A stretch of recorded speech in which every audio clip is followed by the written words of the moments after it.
What do you say, everybody? Welcome to the Cubs baseball channel. What a game it was for the Cubs today. A come from behind. I know that was only a run, but a come from behind win over the Padres, and now the Cubs need one more to take on the Brewers. So it's always harder to get that second win than the first win, just because you got to stay focused on the things that you need to do to get there. We're going to talk about that. We know the pitching matchup, which is a little bit surprising, but there's a strategy behind that for game two. We're going to recap everything that went down, how we think it went, and talk about the game between the Cubs and the Padres game two. I'm also going to let you know who won the tickets for the Cubs-Padres game. Thanks for being here. Get in the comments section. I know there's other games on right now, but let's talk a little Cubs baseball. Great to see all of you guys, and I'm still fired up about the win. All right, let's go.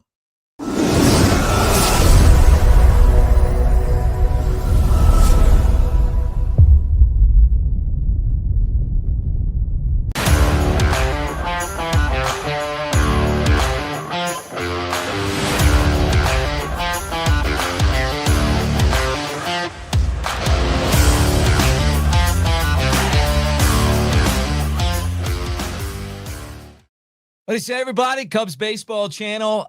Hey, we're going to give away tickets for the next round of the playoffs as well. And I appreciate all of you guys that participated in the ticket giveaway. We're going to do it again. So if the Cubs play the Brewers, we're going to get you hooked up with tickets for that series as well. Hit that QR code right there, AveD, join Mick Nation, and then comment in the comment section.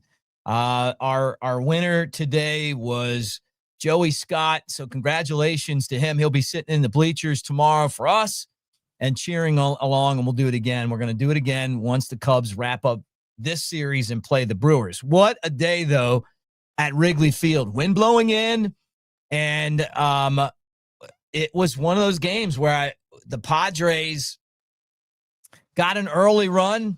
Could have been worse. Matthew Boyd, emotional, taking the hill. You know, his grandfather was a Cubs fan, and this was like a dream come true for him. And it could have been a lot worse. But you know what? He gave up the one run. Defense, I thought, was fantastic. And I know PCA had an error. Dansby Swanson was just remarkably good defensively in that game. Matt Shaw is a shortstop playing third base. He's great. Nico's great. The outfield was great. The pitching was fantastic. The bullpen was brilliant. And we had back-to-back home runs for the first time since Montero and Fowler went back-to-back en route to a title. So I'm hoping that we get maybe we're able to do the same thing. But really, it was just an amazing day at Wrigley Field. 3-1 final. Seiya Suzuki stays hot. Homers, ties the game. And then Carson Kelly, who was just such a big part of this team in the first half, followed up. He got a home run. And the Cubs at that point were off and rolling, right? But the bullpen was great. We talk a lot about, and then Nico got the sac fly in the eighth inning to just to pad it a little bit more. And the Cubs win the game 3-1. Now, Craig Counsell, I thought he managed a hell of a ball game. I really do. I thought it was a gem for him. This is what you're paid for now. And I want to see Counsell against his former team in a series. I really do. And I really think the Brewers are beatable. But we got to get there. And this Padres team, they've been really good at home, not as good on the road. But I thought they played a good game. And I thought the Cubs beat them in the type of games that they're known for playing. Just fundamentally sound baseball. And so defensively, the Cubs did a great job. They got the spark with the home runs, even with the wind blowing in, got the lead, and then basically just sat on it. And it was great to see Daniel Palencia come in and just gas it up again. I don't know that they're going to leave him in that role or not, but let me tell you this. The ninth inning isn't always the most important inning in a game. The ninth inning is important, but there's other innings in these playoff games that matter. And he came in and was just lights out. And that kind of set the bullpen up.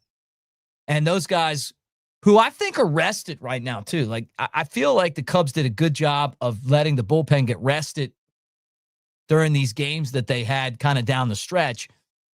They looked fantastic and got through, with just the one run and obviously won the game. And I thought Craig Counsell did what you see managers doing in these playoff games. You get to the bullpen. You don't want the lineup to go the lineup on the other team to see your starter 3 times. And unless you got like Randy Johnson or something. And then, you just hope the bullpen can get those outs. That hasn't always been the case this year, but when the Cubs have played their best baseball, that's what's happened. Padres have one of the best bullpens in baseball. So the formula for the Cubs is you just don't want to fall behind and have to deal with that bullpen. Get to the starters and take advantage of that. Good to see you guys in the comments section. Mike Russell, let's effing go. I put Mike, I put your exact saying on my Twitter during the game when we got the back-to-back home runs. It was great. Good to see you, Greg.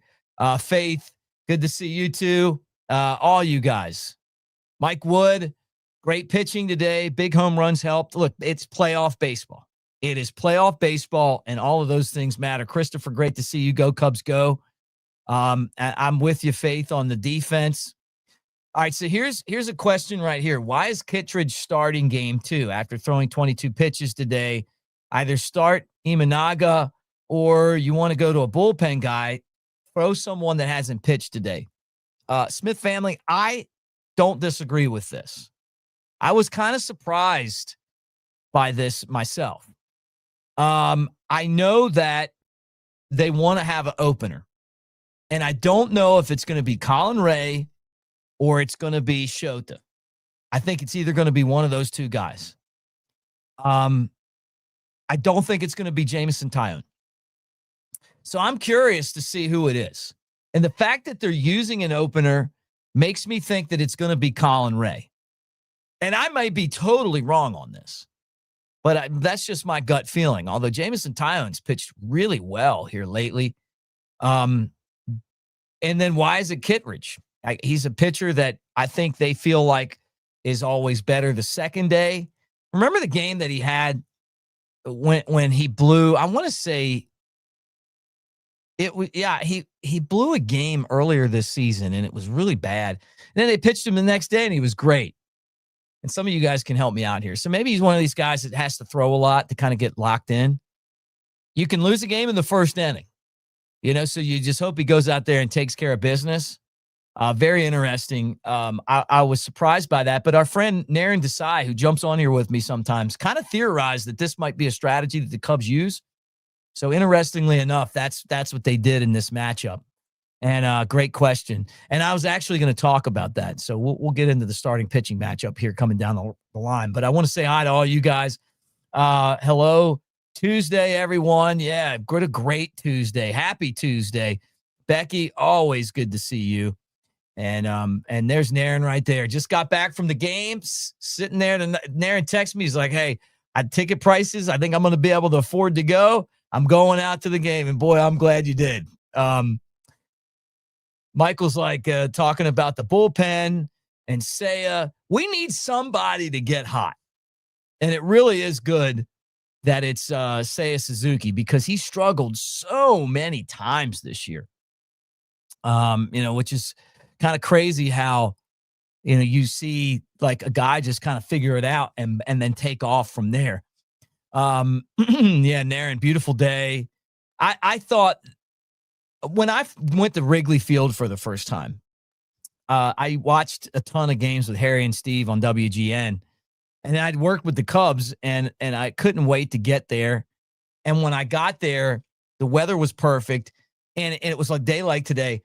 And it looked like a movie set to me, just because it was a lot smaller than, it looked like on TV, but it was just so special there. And I know today was one of those days. Yeah, you love the bullpen today. Got to keep it going. Used a lot of guys. But let me tell you this. In these playoff games, you use everybody. I don't think you hold anything back. And I think you do the same thing tomorrow, and you do the same thing the next game, and you do the same thing the next game. You just keep on using the guys that are available to help you win. And that's it. So yeah, I'm with you on that. Becky says, I'm starting to think this team now. I'm starting to like this team now. I think they got hot at the right time. Thanks to Cardinals for that. Michael Bush got intentionally walked today. I know some of you guys in the comment section were like, hey, it was a baseball move. Leave Marmol alone. They should have walked him. I still think they did it just so he get to cycle. But yeah, progressively and defend it. Yeah, what an awesome win. It really was. You want to get these wins because now you have two chances to get to the next round. And the reason why winning game one is so important is just what I said, is that now you can really play with the way that you manage the game. I think you go in guns a-blazing. I manage game two like I lost game one. Like I have to win game two because I don't want to get to game three. And if it doesn't work, I'm going to go figure it out the next day.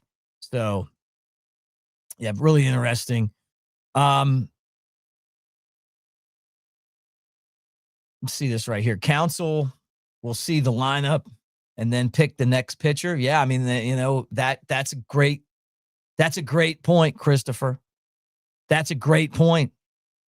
And that's even something I didn't even think about. But yeah, I mean, like he may have, hey, we might go righty, we might go lefty, we might go this guy, that guy, kind of figuring out what they're doing. Who was it in last year's playoffs that made a run doing that? Oh, it was the Tigers. And they were like, they didn't really have that much after, their Scooble. And then they were just like matching up and stuff. I don't think the Cubs are that deprived pitching, but I think they have more pitching than the Tigers. But it was great to see Javi Baez today too. I don't know about you guys, but I'm pulling for the Tigers just because of Javi. It's good to see him in there, and of course he had some hits. He's so clutch. So here's your pitching matchup: Dylan Cease against Andrew Kittredge, who's an opener. And I probably should put right-handed pitcher on there, right? Isn't he a righty? If he's not, you guys let me know. But anyway, that's your pitching matchup for tomorrow. It'll be one inning for Kittredge, and then yeah, I mean, I guess they're going to look at it and go, okay, here's what we're going to do to counter that. They're going to look at the lineup and kind of bounce off of that, and then do the next thing that they do. Seiya Suzuki, he's the kind of guy, and you guys know this. When he gets hot, he can carry a team. No doubt about he can carry a team. He's the type of player that when he gets into kind of his groove, he can be one of the best in baseball. And he had struggled so badly. I wonder if playing the field is something that has helped him hit a little bit. I mean, because sometimes guys just have a tough time hitting when they're DHs. Some guys are better when they're DHs. With Kyle Tucker not playing the field, maybe that's what it is. I don't know. But Seiya just has that. He's locked in right now. And he is such a big part of this offense. So, interestingly enough, I think you have to have that one guy that kind of ignites the offense. And I think he's that guy. Barry, good to see you. What a day, Mick. That was fun. Let's close it out tomorrow. I would love to do that too. I would love to see the Cubs. I said this, you guys probably saw it. We clipped it and put it up on the site. The Brewers don't want to see us. They just don't. They can say they do, but they don't. I feel good about that matchup, but you got to get there. And you got to get there, and you still got to win one more game. And yeah, all the games in the first round are at the team with home field advantage. So there'll be at Wrigley if we've had to play game 3. Now, I'll say this. Having home field advantage in that first round, winning that first wild card spot really is important because, you look at just even looking at the starting pitcher for the Padres. The guys like Boyd's been fantastic at home, not so good on the road. Their guy, great at home and mediocre on the road. I thought he pitched really well. I thought his four-seamer was good. But you don't have to play a road game. And then, of course, we know Milwaukee's a home game for us. So that's why I'd really love to see that, Cubs and Brewers. And I like the idea, too, of getting the butterflies out of the way in these early matchups and then kind of taking that step forward and, going into the second round. And I think that the Cubs could definitely do that. Interesting is the way that baseball has changed so much, right? In that, you'll put a reliever in to start the game and then, kind of figure it out after that. And that's kind of a normal strategy. And I must say it's teams do it, right? It's not like some of the stuff Joe Madden did where he's like, well, I'm going to bat the pitcher eighth, It was like teams do it and we're doing it. And I totally get why. So that's kind of the game plan for game 2. And I wonder if they'll do the same thing game 3 if we play game 3. And hopefully we don't. We just get it wrapped up. I would love to see the Cubs have one of those games where they just hit the cover off the ball and you're just worried about getting the outs. Again, if you're just tuning in, we did give the tickets away. We had a winner. We're going to have somebody out in the bleachers. Joey won the tickets. I thank all of you guys who participated. We're going to do it again the next round against Milwaukee. And if you want to be a part of it, make sure that you scan the QR code and you join Mick Nation at AveD. And then you'll comment on the show I tell you to comment on, and we'll pick somebody out of that. And it was fun. Those tickets are expensive. It was fun giving those away, and because you guys deserve it. And we got swag and we got hats, we got all kind of stuff coming. So you'll win stuff at AveD there as well, through the channel, and then we'll even have some opportunities if you wanted to buy some stuff. But I look at just all of this as the hard work that it took to get here, and us having a good time kind of leading there. Now, the Tigers and the Cleveland Guardians were the first game, and the Tigers won 2-1. They scored the go-ahead run on a bunt. And in these playoff games, like, you've got to be willing to lay down bunts and move the ball. And in the top of the 9th inning in New York, the Red Sox have a 2-1 lead over the Yankees, right? That's some really good matchups. Reds and Dodgers are on later tonight. But Wednesday at Wrigley Field, just kind of previewing that, Dylan Cease is on the mound. You guys know him. 8-12 this year and a 4.55 ERA, getting the start against the Cubs, kind of trying to keep his team in the mix. He's someone that can throw gas. He's a guy that, the Cubs drafted and started to develop. They traded into the White Sox, as you know. And he's, I think, a really good pitcher. And there were a lot of rumors that the Cubs may sign him in the offseason or even trade for him. So I wonder if the next time we see him, he's not in a Cubs uniform. And then Andrew Kittredge, a 3.40 ERA. It's an opener spot for him. He's just coming in to try to get the first 3 outs of the game. And then he'll be done, So I worry. Look, I see this for some reason. I always worry about the outs. I do too. Vaughn, I worry about every single out, every single game, and just, kind of how things are now. Barry's saying that it's supposed to be cooler tomorrow with the winds blowing in 15, 20 miles an hour. That, hey, yeah, for a fly ball pitcher, who knows what their lineup's going to be, but maybe that gives us a hint that it could be Shota Imanaga. And Craig Counsell have the ability to switch the lineup around if they want to. Maybe it is Imanaga and Ray. I think, like I said before, all hands on deck, and you get the win, and you get to the next round. I think you manage these games totally different than you do in the regular season, and then you basically go after your opportunities when they're there. And I thought that's what the Cubs did today. They scored when they needed to. And, you know, and now they're in a spot where they can wrap it up with one more win. Look, this was just a quick pop-up. I wanted to basically jump on here and celebrate the win with you guys. I kind of wanted to do it right after the game ended, but, you know, it was like I was wondering who the starting pitcher was going to be. And it's hard to really figure out what tomorrow is going to look like until you get an opportunity to see that starting pitcher. But these games, I'll tell you this about the playoff games, is that there's just an intensity level in these playoff games that's unmatched. Every pitch matters. You know, every at-bat matters.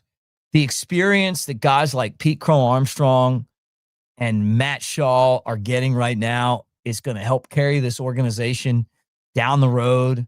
You know, it's a shame that Cade Horton isn't able to get a start in this series or able to pitch in the series, but the experience that these guys are getting is only going to help them as they move forward in their careers. And I remember Theo Epstein saying that when the Cubs made the playoffs in 2015, and I thought it was really brilliant because the Cubs won some games against the Cardinals, our old buddies in St. Louis, in that series that I think set them up for the World Series that they won the next year. I think the other thing, too, is that there's going to be some free agents that are going to have an opportunity to sign with the Cubs or go somewhere else. And if they see an organization that they feel like is right on the verge, you know, maybe we get somebody that might not have come had the Cubs not been in position like they are right now, where you feel like they're kind of turning the corner and that they're, you know, going to make a difference sometime soon. Tucker and PCA need to make some noise with the bats. I think so too, because not only in this series, we're going to need those guys producing to beat Milwaukee. No, I won't say this. I think if we get past the Padres, and then the Brewers, then maybe we lose in the NLCS like we did in 2015. Yeah, when we got swept by the Mets. Yeah, I could see that. I just think that I think that the Cubs are such a dangerous team. I think they're such a dangerous team because they have underperformed offensively for months. And they're better than the way that they were hitting. And I think that they have been setting up the pitching. They've dealt with some injuries, but they've also gotten some guys back and healthy. And I think that this team has an opportunity to get some things done. But you guys, look, thanks for being here. Let's get back together again tomorrow. Cubs and Brewers, obviously, if the Cubs can get past the Padres. And again, it's a situation that it's kind of really interesting with Andrew Kittredge as the opener. What direction will the Cubs go with the starting pitching? What's the lineup going to look like tomorrow as well against Dylan Cease? I'd love for them to figure out a way to get Moises Ballesteros in the lineup in the game. But with Tucker in the DH spot, you know, would you put him in the outfield? Is he capable of playing the outfield for you to get Ballesteros in there? Would you want to sit Seiya Suzuki after some of the games that he's had recently? I mean, these are all questions that the Cubs have to answer, you know, with the way that this thing sets up tomorrow. But great win for the Cubs, 3-1. I'm fired up. I know you guys are as well. And we'll watch tonight's game. I think hey, look, I'm going to say this. I think the Reds, it was a bad thing not getting the Mets into the playoffs. Because that's a young Reds team with pitching. And I think the same thing goes for what I just said about the Cubs with the Reds, is that they're getting experience now too. And if the Reds might go in and their eyes may be this big, right? Or they may go in and just kind of be one of those teams where you're like, they're not afraid right now. So, you know, we'll see. I'm looking forward to watching that one. It's about to come up. So anyway, thank you guys. Like and subscribe. Get in the comments section as always. And again, hit that QR code, join AveD, and then comment. and we're going to give tickets away to the next round if we get there. And then the shirts and the hats are arriving here in the next few days. We'll give those away as well. But a great win for the Cubs. I felt like this was really, really, really a good win. I loved everything about it. I thought the fans were amazing. The atmosphere was great. Best in baseball. Pitching was fantastic. Seiya Suzuki kind of ignited the offense. The pitching led by Matthew Boyd, and then the bullpen. Palencia was great all the way through. And that's what you got to do to win these games. So talk to you guys tomorrow.